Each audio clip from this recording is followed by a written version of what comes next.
నామములో ప్రతి ఒక్కరికి కూడా పేరు పేరున నా యొక్క హృదయపూర్వక వందనాలు నేను చెల్లిస్తున్నాను. మీ అందరికి మరొకసారి ప్రైజ్ లాడమ్మా. అందరు బాగున్నారా? బాగుంటే చప్పట్లు కొడదాం. హల్లెలూయా. అయ్యో రోజు రోజు అందరూ వెంటపడిపోతున్నారు, ఎవరు వస్తలేరు అని దిగాలు పడద్దు మనకు. హల్లెలూయా. ఇక్కడ దేవుడు ఉన్నాడని మనం నమ్మాలి. ఇక్కడ దేవుడు మన తోడుగా ఉండేటువంటి దేవుడు, మన నీడగా ఉండేటువంటి దేవుడు. చూడండి, మొన్నటి నుండి వెనుక మనం చూసుకున్నట్టయితే వాతావరణ పరిస్థితులు ఈరోజు ప్రార్థన జరుగుతుందో జరగదో అన్నటువంటి సందిగ్ధంలోనే మనందరం ఉన్నాం. హల్లెలూయా. చక్కటి వాతావరణాన్ని దేవుడు మీ యొక్క ప్రార్థన ద్వారా దేవుడు మనకి ఇచ్చాడని మనం నమ్ముదాం. హల్లెలూయా. ఎందుకంటే ఇది ఆయన పని, ఆయన తోటలో పని, మనది కాదు. ఇది ఆయన తోటలో పని. ఆయన పని ఆయన చేసుకుంటూ వెళ్తూ ఉంటాడు. మన పని మనం చేయాలి. హల్లెలూయా. మన పని మనం చేయాలి. ఆయన ఒక మాట చెప్తాడు మనకు, ఏంటంటే ఆ రాయిని పొరలించమన్నాడు. ఆయన ఆ రాయిని దొరలించమనగానే మనం చేసేటువంటి పని ఏంటి? మనం దొరలించాలి. దొరలిస్తేనే అద్భుత కార్యం జరుగుతుంది. దేవుని మాటలు కొన్ని వినాలి మనం. అద్భుతాలు చేసేటువంటి దేవుడు మన దేవుడు, ఆశ్చర్య కార్యాలు చేసేటువంటి దేవుడు. విజయక కలమయకు. అయితే మొన్నటి దినం మనం చూసుకున్నట్టయితే గొడ్రాలు అనబడేటువంటి హన్న, గొడ్రాలు అనేటువంటి హన్నకు మంచి కుమారుని దయచేశాడు. హల్లెలూయా. 2 సంవత్సరాల తర్వాత తల్లి పాలించుకుంటూ, కొడుక నువ్వు ఆ మందిరంలో ఉండబోతున్నావు, ఆ మందిర సేవలో నువ్వు ఉండబోతున్నావు, ఆ మందిర క్రమాన్ని నువ్వు పాటించాలి, ఆ మందిరంలో దైవజనులు చెప్పినటువంటి మాట నువ్వు వినాలి, దేవుని ప్రత్యక్షత నువ్వు అందుకోవాలి, దేవుని మాట నీవు విని ఆ యొక్క ఆజ్ఞ ప్రకారంగా నువ్వు నడవాలని ఎన్నో బోధలు చేసి ఉంటుంది. హల్లెలూయా. ఆ తల్లి మంచి ఉద్యోగం చేయాలని కలగలేదు, మంచి వ్యాపారం చేయాలని కలగలేదు, లేక ఏదో చేయాలని మాత్రం కలగలేదు ఆమె. హల్లెలూయా. ఆమెకు ఉన్నటువంటి ఆశ ఏంటిదంటే, ప్రభువా ఈ గొడ్రాలతనం నాలో నుండి తీసివేయి, నీవు గనుక నాకు ఒక్క కుమారుని దయచేస్తే, నీవు గనుక నాకు ఒక కుమారుని దయచేస్తే ఆ కుమారుణ్ణి నీకే అర్పిస్తా. హల్లెలూయా. నీ మందిరంలో సేవకునిగా వదిలిపెడతా నేను. ఎవరైనా వదిలిపెడతారా అండి? 100 రూపాయలతో 100 రూపాయలు ఎవరు పెట్టుకొని తింటాం మనం. 1000 రూపాయలతో 1000 రూపాయలు, 1,00,000 రూపాయలతో 1,00,000 రూపాయలు మనమే తింటాం కదా. కానీ తల్లికి ఉన్నటువంటి ఆలోచన, నాలో ఉన్నటువంటి ఈ గొడ్రాలతనం అనేది వెళ్ళిపోవాలి, ఈ నిందలు అవమానాలు ఇవన్నీ కూడా వెళ్ళిపోవాలి. గొడ్రాలకి ఎన్ని అభివృద్ధి ఏంటో తెలుసు కదా, ఎన్ని బాధలు ఉంటాయి, ఎన్ని కష్టాలు ఉంటాయి. ఎంతోమంది నిందిస్తారు, ఎదురుపోయినా కానీ అబ్బో ఇది ఎదురైందిరా ఇక మనకు కార్యం జరగదు. ఆ రకంగా ఉంటుంది. అందుకే అలాంటి బాధ, నిందలు, అవమానాలు, దూషణలు ఇవన్నీ పోవాలని ఎంతో ప్రార్థన చేసింది ఆమె. హల్లెలూయా. మనం కూడా మనకున్నటువంటి బాధలు, సమస్యలు పోవాలని అంటే అలాంటి ప్రార్థనే చేయాలి. మనం ఏదో వస్తున్నాం పోతున్నాం కాదండి. ఏటేట పోయేదట వాళ్ళు. ఏటేట అంటే ప్రతి సంవత్సరం ఆ సిలోహు దేవాలయానికి వాళ్ళు వెళ్ళేటువంటి వాళ్ళు. అలాంటి అనుభూతి గలటువంటి ప్రార్థన మనం చేయాలి. చూడండి, ఆమె ఎప్పుడైతే తన కుమారుణ్ణి ఆ యొక్క మందిరంలో అర్పించిందో ఎలాంటి బాధపడలేదని లేఖనాలు తెలియజేస్తున్నాయి. చూడండి 2వ అధ్యాయంలో 1వ వచనంలో మనం చూసుకుందాం. మరియు విజ్ఞాపన చేసి ఇలాగనెను నా హృదయము యెహోవాయందు సంతోషించును. హల్లెలూయా, చప్పట్లు కొడదాం. ఎప్పుడు కూడా మనం సంతోషంగా ఉండాలి. ఏదో పోగొట్టుకున్నట్టుగా, అంతేనా? ఏమనిపిస్తుంది ఆమెకు? ఇచ్చినాక బాధే, అంతేనా?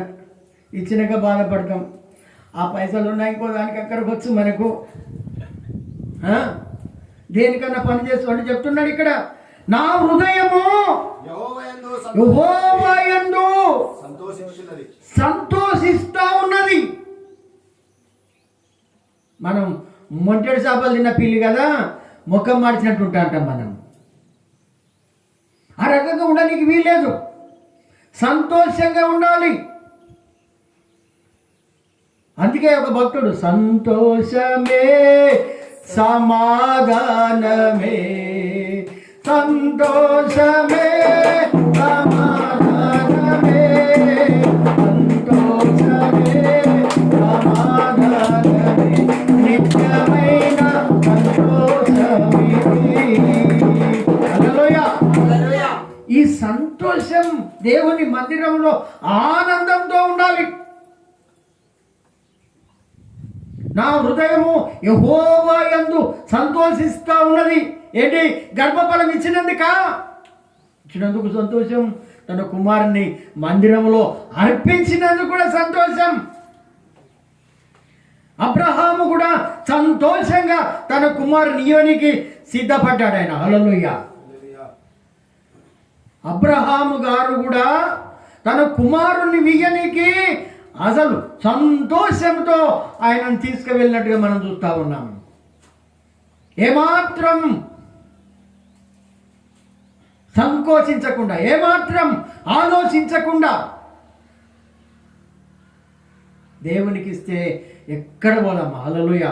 అందుకే ఇక్కడ అంటున్నాడు, యెహోవాయందు సంతోషిస్తున్నది, యెహోవాయందు మహాబలం కలిగెను. హల్లెలూయా. చప్పట్లు కొడదాం. బలమిచ్చువాడు ఆయన. సంతోషము బలము కూడా ఇచ్చేటువంటి వాడు ఆయన. మన బలహీనులం కాదు. అందుకే పౌలు భక్తుడు అంటున్నాడు, నేను ఎప్పుడు బలవంతుడనో, ఎప్పుడు బలహీనుడనో అప్పుడే నేను బలవంతుడని అంటున్నాడు. అందుకే నాకు బలము కలిగెను నీ వలన, రక్షణను బట్టి, కేవలం నీ వలననే. నీ వలన. కొంతమంది అంటున్నారు నీ పేరు చెప్పేసి చచ్చిపోతా నేను. నీ వలన, ఆయన వలన. నీ వలన అంటే ఆయన వలన, నీ వలననే సంతోషించుచున్నాను, రక్షణను బట్టి సంతోషించుచున్నాను నేను. హల్లెలూయా. సంతోషించాలి మనం. ఆయనలో గంతులు వేయాలి. సంతోషిస్తున్నాను, నా విరోధుల మీద నేను అతిశయపడుతున్నాను. అందుకే ఏంటట, నీ శత్రువుల ఎదుటే నీకు భోజనం సిద్ధపరిచేటువంటి వాడని చప్పట్లు కొడదాం.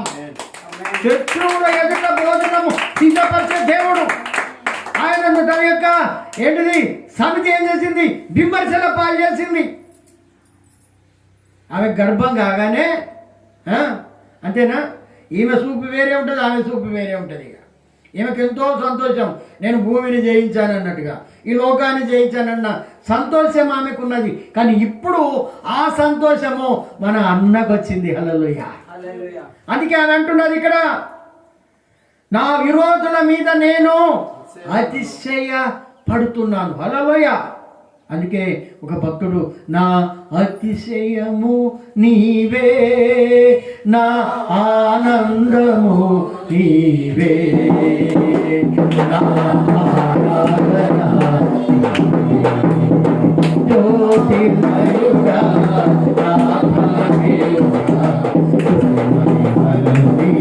హల్లెలూయా. మన అతిశయం ఆయన కావాలి. ఎన్ని రోజులు బ్రతకమండి? 4 రోజులు బ్రతకం ఇక్కడ. మా అంటే ఇంకో 15 ఏళ్ళు కాలం కుడితే రేపో ఎల్లుండో చెప్పలేం. ఎప్పుడు కూడా బ్రతికున్న నాళ్ళు సంతోషంగానే ఉండాలి. ఆయనలో సంతోషం మరి ఎక్కడ లేదండి, ఎక్కడ సంతోషం ఉండదు.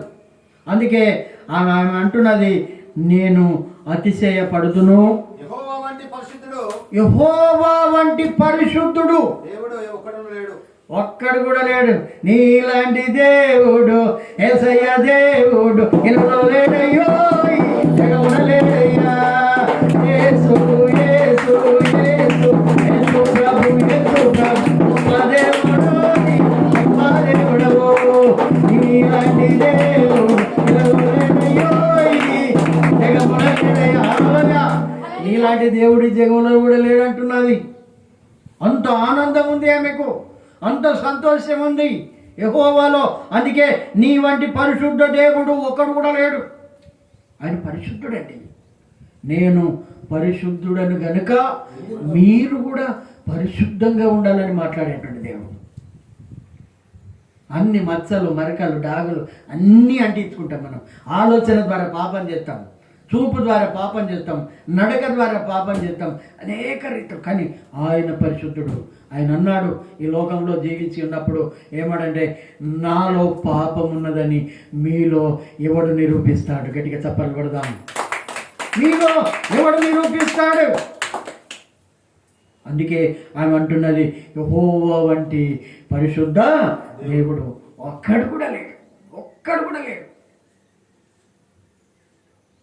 మనం చూసుకున్నట్టయితే ఒక్కొక్క దేవుడు అనేటువంటి వాళ్ళకు 2-3 భార్యలు, 10 మంది భార్యలు. ఒకరికైతే ఎంత గోపికలు ఎంతమంది అట? 60 అది కాదు. హల్లెలూయా. అబ్బా. అంటే ఇక్కడ చెప్తున్నాడు, ఇక్కడ ఆమె అంటున్నది పరిశుద్ధ దేవుడు, పరిశుద్ధ దేవుడు ఒక్కడు కూడా లేడు.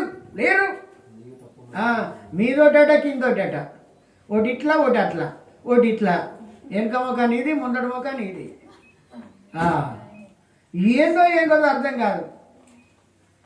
చూడండి ఇంకొకటి, నీవు తప్ప మరి ఏ దేవుడు కూడా లేడయ్యా నాకు, ఏ దేవుడు కూడా లేడు.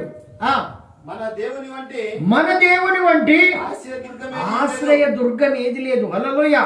నువ్వు భయపడుతున్నావా? ఆశ్రయ దుర్గానికి రా, ఆయన నీకు ఆశ్రయముగా ఉంటాడు. చిన్నపిల్లలు కొట్టినప్పుడు తల్లి చాటుకో తండ్రి చాటుకో లేకుంటే ఎవరి చాటుకో వెళ్తాడు, ఆయన కొడుతున్నాడు ఆమె కొడుతుందని ఎందుకు ఉంటాడంటే, మన దేవుడు కూడా ఆ రకంగా మనలను దాచుకుంటాడమ్మా. హల్లెలూయా. దాచుకుంటాడు మన దేవుడు. ఆయన ఆశ్రయ దుర్గం, ఆశ్రయముగా ఉండేటువంటి దేవుడు, నీకు నీళ్ళనిచ్చేటువంటి దేవుడు, నీకు ఫలాన్నిచ్చే దేవుడు, నీ అవసరాలు ఇచ్చే దేవుడు, నీ అక్కలు తీర్చే దేవుడు, నీ సమస్యలు తొలగించే దేవుడు, నీ రోగాన్ని తీసేటువంటి దేవుడు. ఆశ్రయ దుర్గం అంటే ఇవన్నీ రకాలుగా ఉంటాయి. చదువు. యెహోవా అనంత జ్ఞానియగు దేవుడు, మహా తెలివి కలవాడు, ఆయన మహాజ్ఞాని. హల్లెలూయా.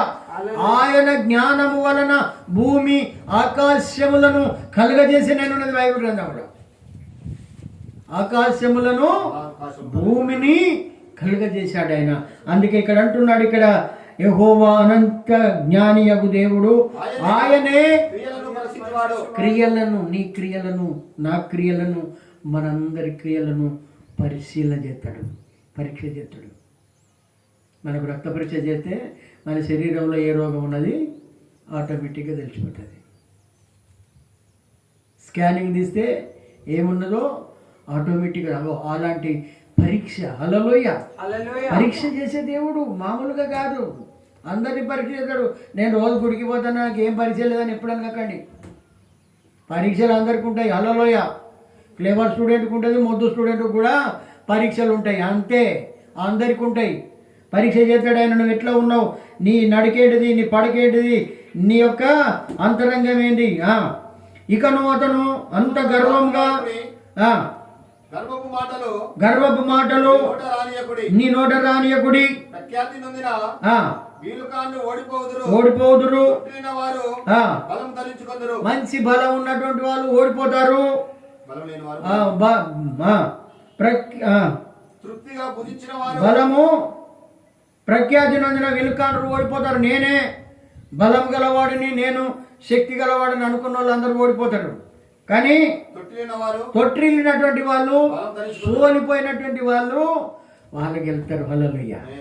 మనం ఉపవాస ప్రార్థన చేస్తే మనకి ఎంతో బలం ఉంటుంది. మనం ఉపవాసం చేయక, నేను ఇప్పటికి కూడా చెప్తున్నా, ఉపవాస ప్రార్థన లేకుండా మనము నిజంగా కూడా భక్తి చేస్తే దండగే. వారానికి ఒకసారైనా ఉపవాస ప్రార్థన ఉండాలి. ఉపవాసం లేకుండా ఏ కార్యం జరగదు. చూడండి, అన్న కూడా వాళ్ళందరూ తింటే ఆమె అన్నం తిన కూడా పోయింది మందిరానికి, తెలుసు కదా, విన్నాం కదా వాక్యం. ఉపవాసం సండే రోజు కూడా మందిరానికి వచ్చినప్పుడు మనం ఎలాంటివి తీసుకోనికి వీలేదు. హల్లెలూయా. ఓన్లీ ప్రభు బల రోజే కాదు, ఏ రోజు తీసుకోవద్దు మనం. అందుకే చెప్తున్నాడు ఇక్కడ 5వ వచనం, తృప్తిగా భుజించినటువంటి వాళ్ళు కూలికి పోదురు, ఆకలి తీరారు. హల్లెలూయా. అందుకే అంటున్నాడు ఎప్పుడు కూడా ఏంటట, తృప్తిగా భుజించిన వారు. ఇప్పుడు నాకేం కొరవలేదు, ఏది ధనవంతుడు అన్నట్టుగా, నాకేంది బత్తాలు బియ్యం ఉన్నాయి, మాకేం రోగలేదు అని అనుకునేటువంటి వాళ్ళట అన్నం కావాలని కూలికి పోతారట. అందుకే దేవుడు కూడా అంటున్నాడు, యేసు ప్రభు ఈ లోకంలో జీవించినప్పుడు ఆయన చెప్పాడు, ఏమని చెప్పాడనంటే, ఇప్పుడు అయ్యో కడుపు నిండి ఉన్న వారలారా మీరు అక్కడ ఆకలి కొంటారంటున్నాడు. అక్కడ ఇప్పుడు దప్పికొంచున్నటువంటి మీరు అక్కడ తృప్తిగా ఉంటారు. హల్లెలూయా. అందుకే అంటున్నాడు ఇక్కడ ఎప్పుడు కూడా తిండి లోకం మానేయాలి మనం. అందుకే డాక్టర్లు కూడా చెప్తున్నారు, కడుపును కూడా తినద్దంటే వాళ్ళు కూడా. విషమవుతుంది ఆహారం ఎక్కువ తిన, ఎందుకంటే ఈ మందులు వేసినటువంటి ఆహారం కాబట్టి ఎక్కువ తిననీకి కూడా వీల్లేదు. కడుపు నిండా తినద్దట. కొద్దిగా 1 ముద్ద 2 ముద్దలు తక్కువ తింటేనే మంచిది, ఆరోగ్యము బాగుంటుందని చెప్తున్నారు. అందుకే ఇక్కడ చెప్తున్నాడు, ఇక్కడ ఆకలి కొనిన వారు ఆకలి తీర తిందురు, గొడ్రాలు. హల్లెలూయా. ఎంతమందిని కట్టదంటే గొడ్రాలు 7. ఎందుకు కట్టది? నీలాంటి దేవుడు యేసయ్య దేవుడు ఆయనను ప్రార్థన చేసినప్పుడే, నమ్మకంతో ఉన్నప్పుడే. నేను పాస్ కావాలి ప్రభు, నేను ఉపవాసం ఉండి నేను ప్రార్థన చేస్తాను. నువ్వు చదవకపోతే పాస్ ఎట్లయితావు? నీకు పరీక్ష ఉండాలి. నువ్వు ఒక్కనాడు వచ్చి ఇది కాదు, వాళ్ళు ఏటేటే వెళ్ళేదట. వారం మనం పోతున్నాం వారం, కానీ ఏం పొందుకోలేకపోతున్నాం కదా. ఎక్కడ వేసిన గొంగలు అక్కడనే ఉంటుంది, ఏడేసింది కానీ ఉంటుంది. ఇంత ఓ అభివృద్ధి లేదు, ఓ ఆశీర్వాదం లేదు. ఎందుకు కావడం లేదు? ఎప్పుడన్నా ఆలోచించుకుంటున్నామా మనం? ఎప్పుడన్నా ఆలోచించినా? ఎప్పుడు ఇట్లే ఉంటామా? దేవుడు అదే చెప్పాడా మనకు? ఎందుకు మనకు కార్యసిద్ధి కలగలేకపోతున్నాం? ఎందుకు మనము ఈ రకంగా మనం ఉంటున్నాం? అందుకే ఆయన అంటున్నాడు ఇక్కడ, ఏమంటున్నాడు? 7 పిల్లలను కన్ను, అనేకమైన పిల్లలను కనినది కుసించిపోవును. హల్లెలూయా. అనేకమైనటువంటి పిల్లలు అన్నటువంటి వాళ్ళు ఎట్లుంటారు? నువ్వుకైతే పడిపోతారు అంతే. బలమంతా పోతుంది వాళ్ళది. ఎక్కువ మంది పిల్లలను కంటే కూడా బలము పోతుంది. అందుకే చెప్తున్నాడు, చదవండి. జనులను సజీవులుగాను హల్లెలూయా. జనులను సజీవులుగా, సజీవులు అంటే బ్రతికించేటువంటి వాడు. ఈ వాక్యం బ్రతికించేటువంటి వాక్యం. ఇది బ్రతికించేటువంటి దేవుడు. ఏమంటున్నాడు? జనులను అంటే మనలను సజీవులుగా, మృతులుగాను చేయవాడు ఆయన. చంపేసేవాడు ఆయనే, బ్రతికించేవాడు ఆయనే. చంపేసేటువంటి వాడు ఆయనే, బ్రతికించేటువంటి వాడు యెహోవాయే. పంపుచు అందులో నుండి రప్పించువాడు ఆయనే. హల్లెలూయా. ఏంటట? పాతాళమునకు పంపుచు గొప్పవాడు ఆయనే. మళ్ళా దానికి లేవలెత్తుకుని వచ్చేటువంటి వాడు ఆయనే. అందుకే చెప్తున్నాడు ఇక్కడ, ప్రతి ఒక్కరు ఆయన బ్రతికించేటువంటి దేవుడు, చంపేసేటువంటి దేవుడు. హల్లెలూయ. అందుకే ఇక్కడ అంటున్నాడు ఇంకొక మాటలో 7వ వచనంలో, యెహోవా దారిద్ర్యమును ఐశ్వర్యమును కలుగజేయువాడు. ఏంటంట? ధనాన్నిచ్చేవాడు. దరిద్రం అంటే ఏంటి? బీదవాడు. ఈ దరిద్రం పాడుగాను, ఈ శని పాడుగాను, అంతేనా? ఈ శోధన, మనమేమో మన భాష ఏమో శోధన అంటాం. చూడండి, ఎప్పుడు కూడా ఆయన అంటున్నాడు దారిద్ర్యాన్ని కలుగజేసేవాడు ఆయనే. చేతుల సిల్లి కావలేదంటాం మనం, ఒక్క రూపాయి కూడా లేదంటాం మనం. ఇంట్లో ఎక్కడ చూసినా కానీ రూపాయి లేదంటాం. అలాంటి పరిస్థితి కూడా తీసుకొచ్చేవాడు ఆయనే. కానీ ఐశ్వర్యము కలుగజేయవాడు ఆయనే. హల్లెలూయా. అందుకే ఆయన తన యొక్క మహిమ ఐశ్వర్యాన్ని మనకి ఈ లోకానికి వచ్చాడు. ఆయన దరిద్రుడు ధనవంతుడై ఉండి కూడా మన కోసం ఆయన దరిద్రుడయ్యాడు, నీకు ఇవ్వాలని. ఏమి లేకుండా నీకు ఇచ్చేస్తున్నాడు ఆయన. ఆయన ఇచ్చేసేటువంటి దేవుడు. కానీ మనం పొందుకుంటలేము. ఎప్పుడు చూసినా అంతే. కొంతమందిని అడగండి, ఎప్పుడు రూపాయి లేదంటారు, ఎప్పుడు చూడు రూపాయి లేదంటారు. ఎప్పుడు కూడా లేమి కోరకూడదు. మనం నోరెట్లా మాట్లాడాలట? ఏ మాట మాట్లాడాలి? ఎప్పుడు కూడా లేమి మనము కోరుకోకూడదు. మన పెదవులు, మన నోరు కూడా అలాంటి మాట మాట్లాడడానికి వీల్లేదు. దేవుని ఎడల, దేవుని దగ్గర, మనుషుల ఎదుట. అందుకే అంటున్నాడు మనము ఎలాంటి మాటలు మాట్లాడాలంటే ఆశీర్వాద వచనాలే మాట్లాడాలి, శాప వచనాలు కాదు, ఆశీర్వాద వచనాలు. అబ్రాహాము అన్నాడు తన యొక్క దాసుని పంపించినప్పుడు, అయ్యా మరి నేను అక్కడికి పోతా కానీ మరి నీ కుమారునికి అక్కడి వాళ్ళు ఇక్కడికి పంపుతారా? అమ్మాయిని అబ్బాయిని చూడకుండా కూడా పంపిస్తారా? ఎవరైనా పంపుతారా? అమ్మ ఎవరైనా పంపుతారా? మీరే చెప్పండి, పంపుతారా? ఈ రోజునైతే అబ్బాయిని అమ్మాయిని చూడాలి, అమ్మాయిని అబ్బాయి చూడాలి. చూడగానే ఫోన్లు స్టార్ట్ అయితేనే ఉంటాయి, చూడగానే ఫోన్లు స్టార్ట్ అయితేనే ఉంటాయి. కానీ ఆ కాలంలో అబ్రహాం అంటున్నాడు, నన్ను ఆ దేశం నుంచి ఈ దేశానికి నడిపించిన నా దేవుడు పంపిస్తారు అని ఆశీర్వాద వచనం పలికాడు. చప్పట్లు కొడదాం. ఎప్పుడు కూడా మన నోరు ఆశీర్వేమో అవుతుందో కాదో, చేతమో చేయమో, పోతామో పోమో. ఇదేంటండి? 2 మాటలు రావద్దు, ఒకటే మాట. పంపిస్తాడు అంతే. ఇది నిజమో కాదు అని ఆయన కూడా ఒక బావి దగ్గర ఒంటెలను కూడా మోకరింపజేసి, మా యజమానుని దేవుడైనటువంటి ఓ యెహోవా, నేనైతే ఈ బావి దగ్గరకు వచ్చాను కానీ మరి అక్కడున్న అమ్మాయిలలో ఎవరో మరి నాకు తెలియదు, నీవే నాకు సహాయం చేయాలి.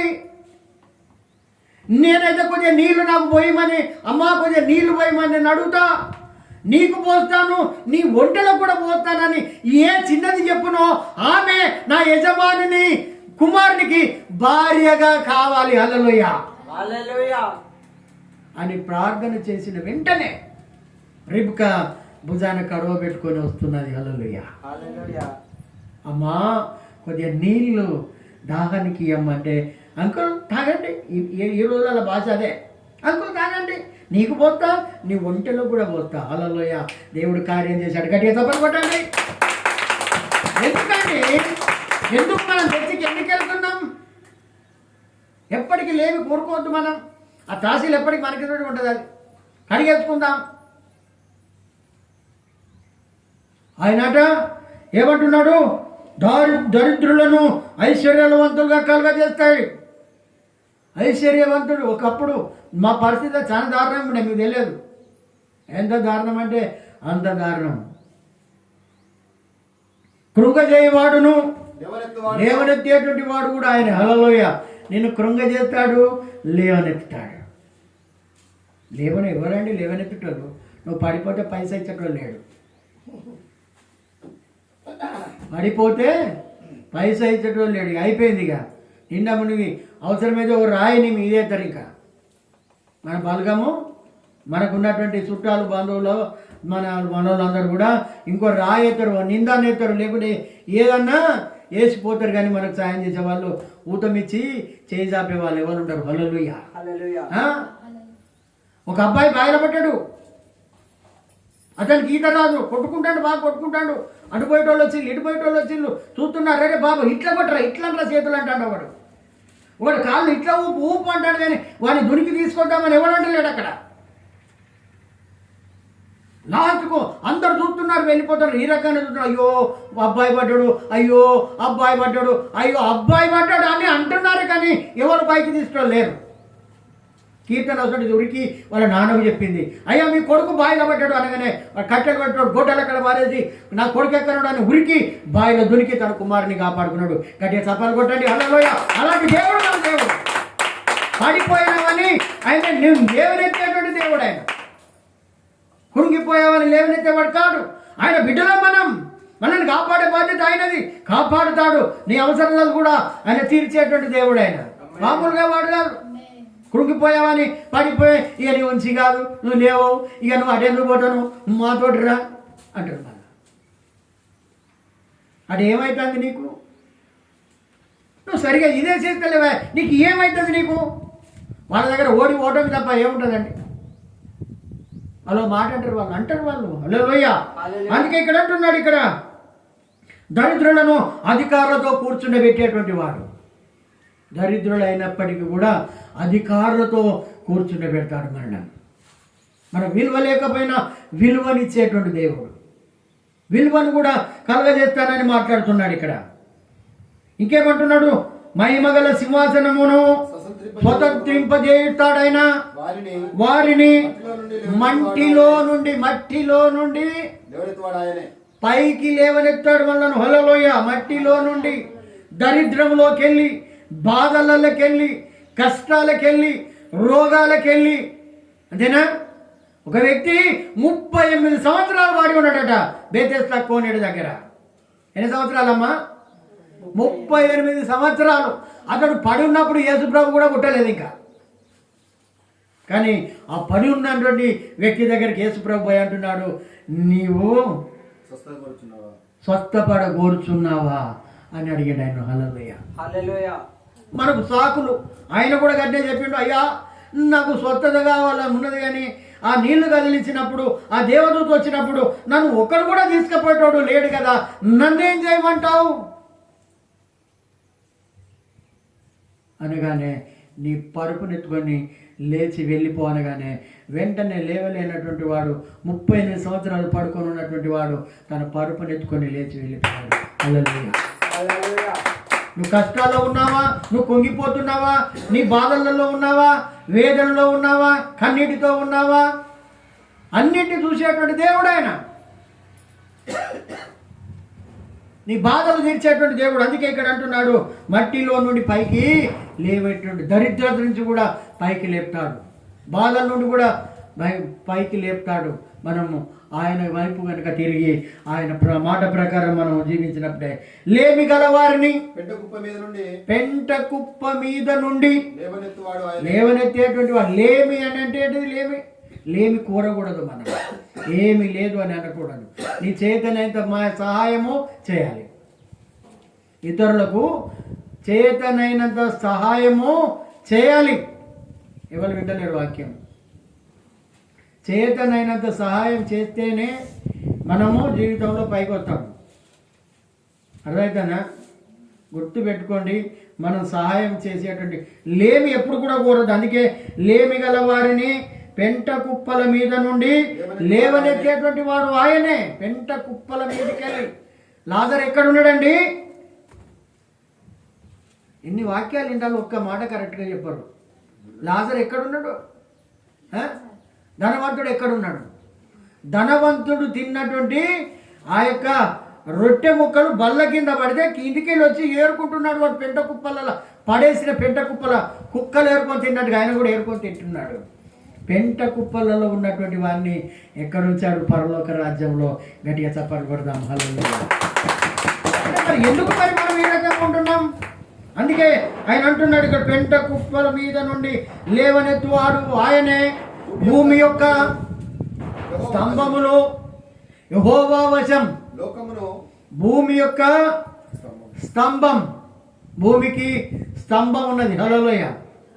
భూమికి స్తంభం ఉన్నది, ఎప్పటికి తిరుగుతూనే ఉంటాడు. అది కీర్తన అంతేనా?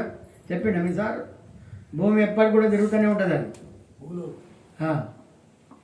భూమి మనకి ఏర్పడదు. అది అదే మరి దేవునికి మనకున్న తేడా. మనకి ఇది జరిపితేనే సప్పుడు అవుతుంది. ఇది అంతేనా కాదా? ఈ బల జరుపుతుంది, సప్పుడు అవుతుందా కాదా? ఏదైనా చేయాలంటే ఇది జరపాలన్నా సప్పుడు అవుతుంది. చూడండి ఎంత జ్ఞానం ఉన్నది ఆయనకు. ఒక్కసారి ఆగిపోయింది అని అనుకో, సడన్ బ్రేక్ కొడితే ఏమవుతుంది? బండి తెలుసా? బండి బోత పడుతుంది అవసరమైతే. మరి అన్ని ఎంతో జ్ఞానం ఉన్నదో దేవుడు ఒకసారి ఆలోచించండి. ఎప్పుడు దానికి ఒకటి ఇరుసులాగా ఉంటుంది అక్కడ. అందుకే అంటున్నాడు, ఏమంటున్నాడు అంటే భూమి యొక్క స్తంభములు. అందుకే యోబుతో అంటున్నాడు, నేను భూమికి స్తంభములు వేసినప్పుడు నువ్వెక్కడున్నావు? శూన్యములో కూడా భూమినట వేలాడదీసిండట ఆయన. శూన్యంలో ఏమి లేదు. శూన్యంలో ఆగుతుందా ఏదన్నా? ఇక్కడి నుంచి వస్తువు అయితే కింద పడుతుంది. ఆ రకంగా కూడా ఈ భూమిని వేలాడదీసిండు ఆయన. అంత సర్వశక్తిమంతుడు ఆయన.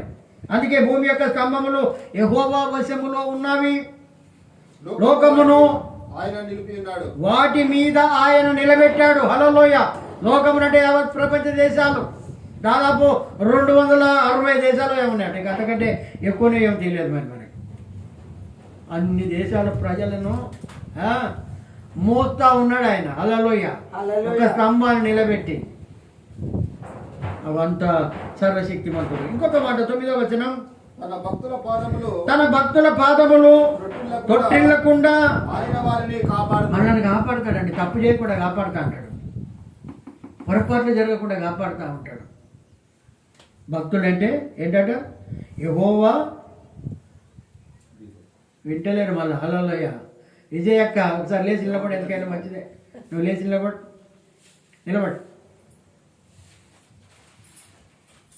తన భక్తుల పాదములు తొట్టిల్లకుండా ఆయన వారిని కాపాడుతూ ఉంటాడు. మన పాదాలు కాపాడతాడండి, జారి పడకుండా, అటు ఇటు జరగకుండా. అందుకే సాతాను గారు కూడా యేసు ప్రభుతో ఒక మాట అన్నాడు ఆయన. హల్లెలూయా. ఏమంటున్నాడు అని అంటే, నువ్వు ఇక్కడ నుండి దునుకు, నీ దేవదూతలు నిన్ను కాపాడుతాయో ఏమో. హల్లెలూయా. పాదములకు రాయి తగలకుండా మనల్ని కాపాడుతాడు ఆయన. పాదములకు రాయి మనకు అర్థం కాదు. సుఖక్షేమంగా మనం ఉన్నామనంటే అర్థం కాదు. అవసరమైతే పోటురాయి దాకా కూడా మనల్ని కాపాడుతాడు. అందుకే తన భక్తుల పాదములు తొట్టిల్లకుండా. అందుకే దావీదు అంటున్నాడు, నా పాదములు జారుటకు కొంచెమే తప్పింది. బురదలో ఉన్నటువంటి నా పాదాలు పైకెత్తి బండపై నిలిపాడు. గట్టిగా చప్పట్టుకుంటాండి. మంచి మాటలండి దేవుడు చెప్పే మాటలు మనకి. పాపములో ఉన్నటువంటి దావీదు, బురదలో ఉన్నటువంటి దావీదు యొక్క పాదాలు బండపై నిలిపాడట. ఆ బండ క్రీస్తే. ఇది అర్థం చేసుకోవాలి మనం. బండపై నిలిపాడు ఆయన.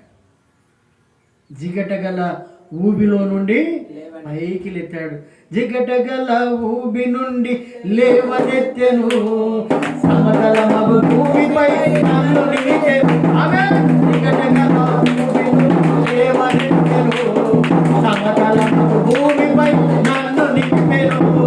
నా పాదములకు దీపమాయెను, నా పాదములకు దీపమాయెను, సకలమైన మార్గములో నడుపుచుండెను, సత్యమైన మార్గములో నడుపుచుండెను. హల్లెలూయా. సత్యమైన మార్గంలో నడిపిస్తాడు ఆయన మన పాదములు. అందుకే యెహోవా భక్తుల ప్రాణము ఆయన దృష్టికి విలువగలది. గట్టిగా చెప్పగలుగుతాం. మన ప్రాణం మనం బాధపడతాడు, ఆయన చూడడు. మన కన్నీరు విడుతుంటే ఆయన చూడడు. హిజ్కియా కన్నీరు విడిచి ప్రార్థన చేస్తే 15 సంవత్సరాల ఆయుష్నిచ్చినటువంటి దేవుడు ఆయన. అంత గొప్ప దేవుని మనం కలిగి ఉన్నాం. ఎందుకు ఈ రకంగా డీలా పడిపోతున్నాం మనం? ఎవరినో ఎందుకు చూడాలి? యేసు వైపే చూడాలి మనం. హల్లెలూయా. ఆయన వైపే చూసుకుంటూ మనం నడవాలి.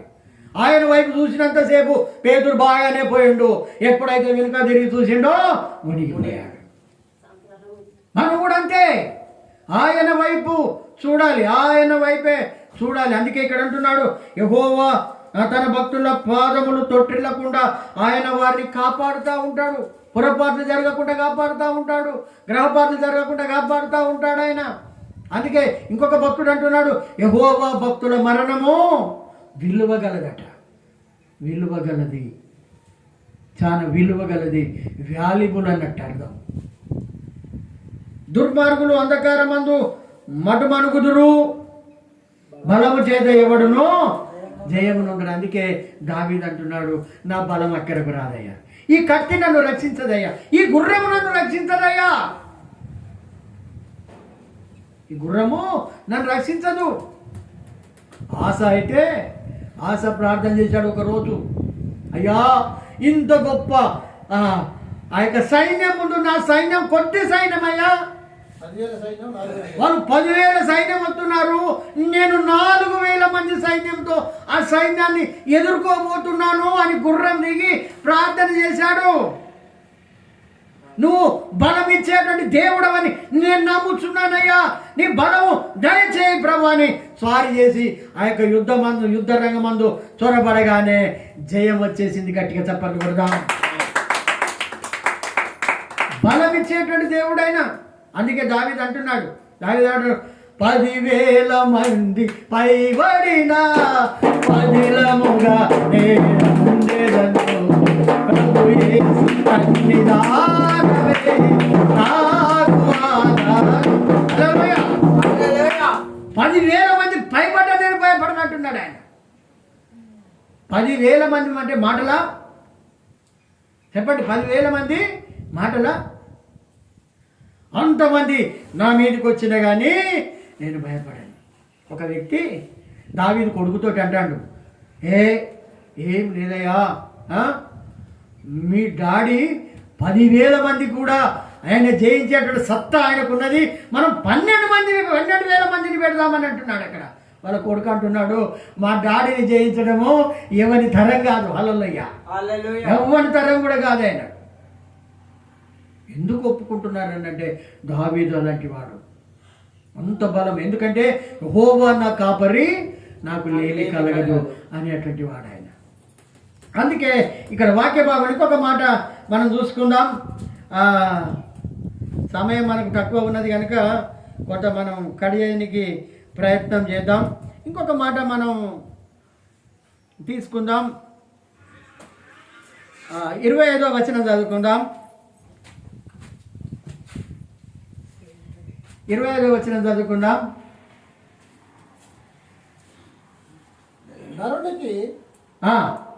నరుడు తప్పు చేసిన ఎడల, నరుడికి నరుడు తప్పు చేసిన ఎడల దేవుడు విమర్శ చేయును గాని ఎవరైనా యెహోవా విషయములో పాపము చేసిన ఎడల వాడి కొరకు ఎవడు విజ్ఞాపన చేయను. హల్లెలూయా. ఏలి యాజకుడుగా ఉన్నాడు. యాజకుని దగ్గర సమూయేలు చిన్న బాలుడుగా వాళ్ళ తల్లి వదిలిపెట్టి వెళ్ళిపోయింది. ఈ ఏలి కుమారులు దుర్మార్గులు ఈ యొక్క మందిరానికి వచ్చేటువంటి వాళ్ళను చెరుస్తున్నారు, ఖరాబ్ చేసేస్తున్నారు. ఆ విషయం తండ్రికి తెలిసింది. తండ్రికి తెలిసి, ఏరా మీరు చేసేటువంటి పద్ధతి మంచిది కాదు, మనిషికి మనిషి తప్పు చేస్తే ఎవరైనా దేవుడు తీర్పు తీరుస్తాడు, కానీ నువ్వు దేవుని ఎదుటనే తప్పు చేస్తే నీకెవరు తీర్పు తీరుస్తాడని అడుగుతున్నాడు. దేవుని ఎదుటనే పొరపాటు చేస్తే నీకు ఎవరు తీర్పు తీరుస్తాడని మాట్లాడుతున్నాడు. ఎందుకంటే ఆయన నమ్మదగినటువంటి దేవుడు కనుక. అందుకే ఇంకొక మాట 30వ వచనం మనం ధ్యానించుకుందాం. నీ ఇంటి వారును నీ పితరుల ఇంటి వారును జరిగించురని యెహోవా ఆజ్ఞ ఇచ్చి ఉన్నను. ఇప్పుడు అది నా మనసులకు ఆ, కేవలం ప్రతికూలమాయేనని అది నా మనసునకు ప్రతికూలమాయనని ఇశ్రాయేలు దేవుడైన యెహోవా సెలవిచ్చుచున్నాడు. ఇజ్రాయేలు దేవుడు సెలవిచ్చుచున్నాడు. కావున యెహోవా వాక్కు ఏదనగా నన్ను గణపరచు వారిని నేను గణపరుస్తాను, నన్ను తృణీకరించు వారిని మరి కాగా నన్ను గణపరిచేటువంటి వారిని నేను గణపరుస్తా. నువ్వు దేవుడిని ఎంతవరకు సంతోష పెడుతున్నావో నీకు తెలుసు. ఇక అంతే. ఇక నీ భక్తి ఎంత ఉన్నదో నీకే తెలుసు. అంతే. ఇప్పుడు తరాలు పెడతామండి, ఇటు బాటు ఉంటుంది, ఏదైనా వస్తువు తీసుకుంటాను, దాని జాగ్రత్త వినండి. ఇది మన విశ్వాసం. నీ విశ్వాసాన్ని తగ్గట్టుగా నీకు ప్రతిఫలం. అర్థమైందా? ఇంకా అర్థం కాలే మీకు? ఇంకా ఇప్పుడు తరాలు తెలుసు కదా, అంతేనే కదా. ఈ తరాలకు ఒక సైడు దేవుని ఆజ్ఞలు ఉన్నాయి. ఆ ఆజ్ఞలు ఎన్ని అంతకంటే ఎక్కువ పాటిస్తేనేమో అది కిందికి పోతుంది, లేకపోతే ఎక్కడ ఉంటుంది అది మరి. అంతే కదా. ఆయన కూడా అంటున్నాడు ఇక్కడ, నన్ను గణపరచు వారిని నేను గణపరుస్తా. నన్ను గణపరచాలండి, ఆయనను గణపరచాలి, ఆయనను పొగడాలి. మన బిడ్డలను పొగడమా? ఓ నా బిడ్డ బంగారం, నా కొడుకు బంగారం, నా చెప్పిన మాట వింటారు, నా ఎండీలే, నా పైడీలే అని వాళ్ళని పొగుడదామని నీ ఏసైనా పొగుడుతున్నావా? లేదు.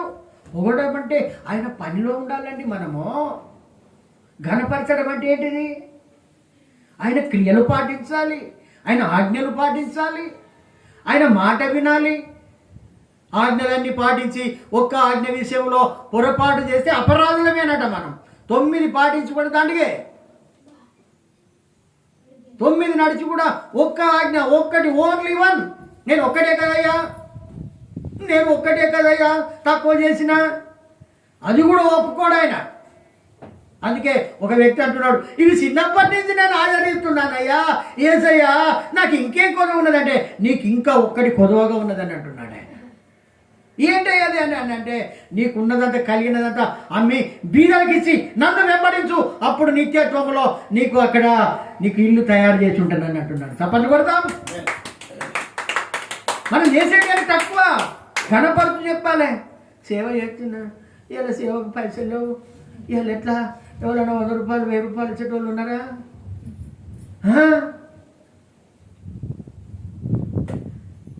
నిజంగా కూడా ఈ కాలంలో సేవకులు డబ్బు రావాలి, నేను చేయలేను అంటోళ్ళు ఉన్నారు. కానీ సేవ కోసం డబ్బు పెట్టే సేవకులు కరువైపోయారు. మీదికి అంటారు దశభాగాలు ఇవ్వద్దు, అది ఇవ్వద్దు, ఇది ఇవ్వద్దు. బండ్లు ఒట్టిగానే వస్తాయి, పెట్రోల్ ఒట్టిగానే వస్తుంది, ఆ ఎడికి గాలికి మీది నుంచి వస్తుంది. అమ్మ హల్లెలూయ. వస్తాయా? మీరే చెప్పండి, వస్తాయా? మరి ఏ రకంగా ఇస్తావు మరి దేవునికి? ఏమి ఇవ్వగలను యేసయ్యా, ఏమీ లేదే అయ్యా నాకంటూ. ఈ మాట మాట్లాడతావా? నిన్నంత దరిద్రుడిగా ఉంచాడా ఆయన? ఇవ్వలే నీకు? లేక వృద్ధాప్యమందు ఏకైక కుమారుని చింది నీవే. లేక వృద్ధాప్యమందు ఏకైక కుమారుని చింది నీవే. ఇచ్చిన నీవే బలి కోరగా, ఇచ్చిన నీవే బలి కోరగా, తెచ్చి నీకు అర్పించిన అబ్రాహ్ముల నేనేమైనా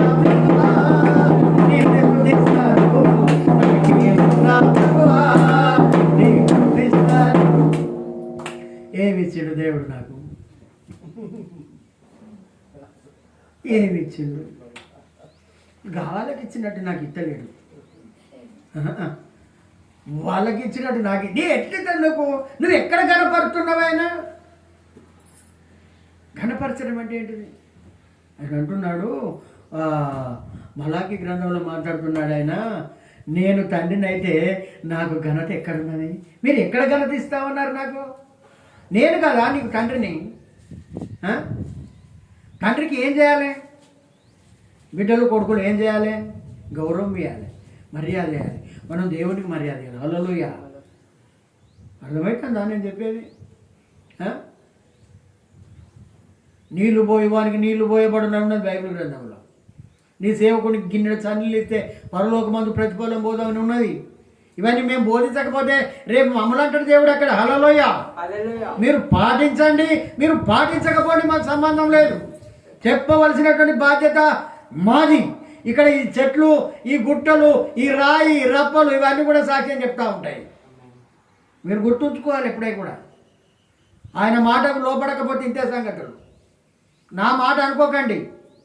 నేను ఖండించినట్టు మాట్లాడితే ఎప్పుడు సుధాకర్ నాకు ఇట్టే మాట్లాడతాడని అనుకోకండి. ఇవి నా మాటలు కానే కావు. దాంట్లో ఉన్నటువంటి మర్మాలే నేను నీకు బోధిస్తున్నాను, నీకు చెప్తున్నాను నేను. ఇది 2 అంచుల ఖడ్గం. నాకు కూడా వస్తుంది. ఇది 2 అంచులు ఉంటాయి. ఇటు తెంపుతుంది, ఇటు తెంపుతుంది, 2 వైపులా తెంపుతుంది. ఇది అందరికీ వస్తుంది. అందుకే ఇక్కడ అంటున్నాడు, ఏమంటున్నాడు అనంటే, నన్ను గణపరచు వారిని నేను గణపరుస్తానయ్యా. నాకు ఎక్కడ వినిపించిందే? ఇంటికి పోతే సమయం నీళ్ళు ఇయ్యాడు, అది రక్క నేను ఎదిగిస్తా నీళ్ళు అంటలేవాను. నా వాళ్ళు ఇంటికి పోతే ఏమిచ్చిండు? నాకు ఏమిచ్చిండు? నేను వాళ్ళు నా ఇంటికి వస్తే నేను ఎందుకు ఇవ్వాలి? దాని మాట మంచిగా ఉన్నది. నాకు ఇప్పుడు టైంకు అది కలిసి వస్తలేదు ఆ మాట. హల్లెలూయా. హీనంగా చూసిండు నన్ను. కనీసం పలకరియని కూడా పలకరియలే. చూసి చూడనట్టు చూసుకుంటా పోయిళ్ళు. నేనెట్లా వాళ్ళకు మంచి భోజనం సిద్ధపరచాలన్నా చేయాలి మనం. హల్లెలూయా. తప్పదు. యేసుప్రభు అన్నాడు ఒక ఇంటికి పోయినప్పుడు, ఏమయ్యా నీ ఇంట్లోకి వచ్చినప్పుడు కనీసం కాళ్ళు కట్టుకోమని నీళ్ళు ఇచ్చావా? ఇచ్చావా? ఇయ్యలేదు. ఆమె చూడు, ఆమె ఏం చేశాది? నేను రాగానే వచ్చుడు అత్తరుగుడి బౌలగొట్టి తన తల మీద పోసి తన పాదాలను ముద్దాడి కన్నీళ్లతో తన పాదాలు కడిగి తన కుర్రలతో యొక్క పాదాలను ఏం చేస్తున్నది? అదే అండి ఘనత. సపర్ కొట్టండి.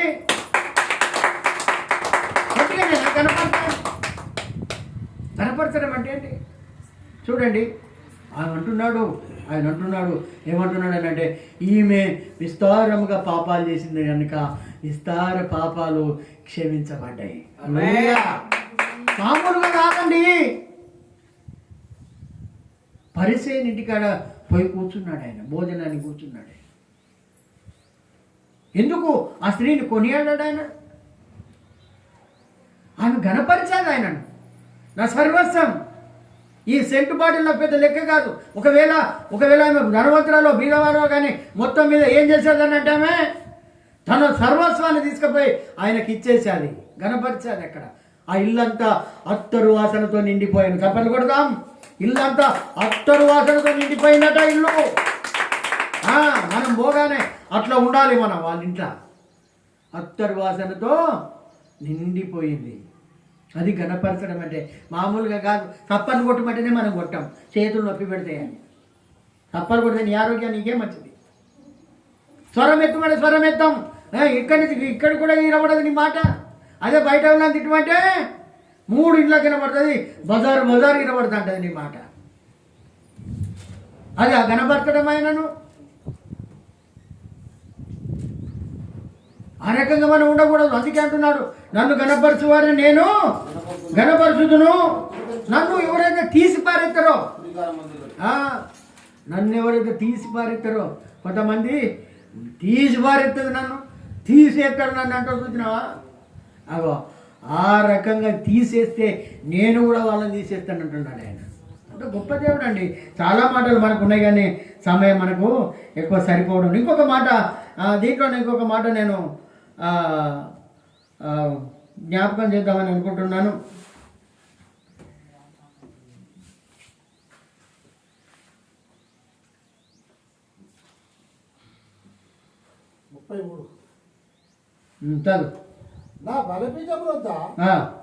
ఇంకొక మాట, ఇంకో 34వ వచనం. నీ ఇద్దరు కుమారులైన హోప్నికిని పీనెహసునకును సంభవించినని నేను చెప్పుదానికి నీకు సూచనగా ఉంటుంది. ఒక్కనాటి అందే నీ ఇద్దరు కుమారులు చచ్చిపోతారని చెప్తున్నాడు ఇక్కడ. హల్లెలూయా. ఒక్కరోజే ఆన్ ది స్పాట్ నీ ఇద్దరు కుమారులు చనిపోతారు. ఎందుకంటే యెహోవా దృష్టిలో ఎట్లున్నారట? చెడతారు. చెడిపోయి ఉన్నారు వాళ్ళు. చెప్పేస్తున్నాడు ఆయన, దాచుకోడు. ఇద్దరు కుమారులు తీసేస్తే ఒకటే రోజు చనిపోతాడు. ఒకటే రోజు చనిపోయిన వాళ్ళు చనిపోయిన మందసం పట్టుబడ్డది. సమయలు కూడా ఆ రోజే, ఏలి కూడా ఆ రోజే చనిపోవడం జరిగింది. హల్లెలూయా. చెప్తున్నా, ఎందుకంటే దేవుణ్ణి మనం గణపరచాలి. ఏమి ఉన్నా లేకున్నా, ఎవరు తోడు లేకున్నా, ఆనందింతును.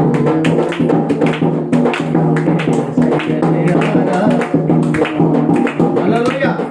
ఏమి ఉన్నా లేకున్నా సంతోషంగా ఉండాలి, ఆయన దగ్గర ఆనందంగా ఉండాలి. నా దేవుడు అని చెప్పాలి, నా రాజు అని చెప్పాలి, నా భర్త అని చెప్పాలి, ఆయన The king of the- నా యజమానుడు అని చెప్పాలి. మన బాధ్యత. నీ భర్తకు నువ్వు భయపడవా? నేను కొట్టినా తిట్టినా ఏమన్నా భయపడతావా లేదా? అట్లా భయపడాలి ఆయన. హల్లెలూయా. అలాంటి భయం మనం కలిగి ఉండాలి. అలాంటి దిగులు మనం, ఆందోళన కలిగి ఉండాలి. ఈ అధ్యాయంలో ఇంకా చాలా మాటలు మనం నేర్చుకునేటివి ఉన్నాయి. ఇంకా నేర్చుకునేటువంటి వాళ్ళం మనం. ఇంకా కొన్ని కడి చేసినాం మనం. సమయము మనకి ఎక్కువ లేక. హల్లెలూయా. మంచి మంచి మాటలే అంటే మధ్య మధ్యలో వస్తూ ఉంటాయి ఇవి. మనం తర్వాత మనం గ్రహించు వారముగా ఉందుము గాక.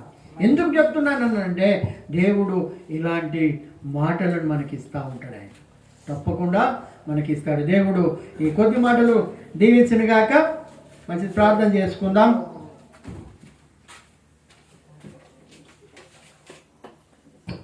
హల్లెలూయా. అందరం లేచినట్లయితే